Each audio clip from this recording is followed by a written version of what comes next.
Guys, কি অবস্থা সবাই? আশা করি সবাই অনেক ভালো আছো। তো আজকে আমরা আমাদের কিছু বড়লোক বন্ধু বান্ধবের সাথে তোমাদের দেখা করাই দিতেছি।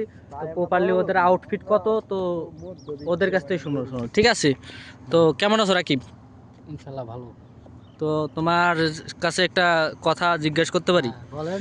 তো তোমার এই যে যে শার্টটা, হ্যাঁ, তোমার এই শার্টের দামটা কত প্রপারলি? কত হইতে পারে? এই 1500 টাকা। 1500 টাকা তোমার এই শার্টের আউটফিট?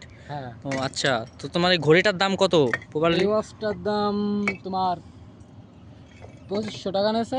2500 টাকা? হ্যাঁ। ও আচ্ছা, তো হ্যাঁ। তোমার এই যে প্যান্টের আউটফিট কত? প্যান্টে তা 3000 টাকা নেছে। 3000 টাকা নিচে আমাদের রাকিব ভাইয়ের প্যান্টের আউটফিট, ঠিক আছে। আর এই স্যান্ডেলই মনে হয় আমার প্রপারলি সবচেয়ে বেশি টাকা দাম। তো কত টাকা নিছে তোমার এই স্যান্ডেলটা? 1500 টাকা। 1500? নাই, এই যে আচ্ছা, অ্যাপেল ব্লুটুথটা 5000 টাকা নেছে। 5000 টাকার এই যে একটা মাত্র ব্লুটুথের দাম। ভিতরের ডাকনিটা খুলে দেখা। ওই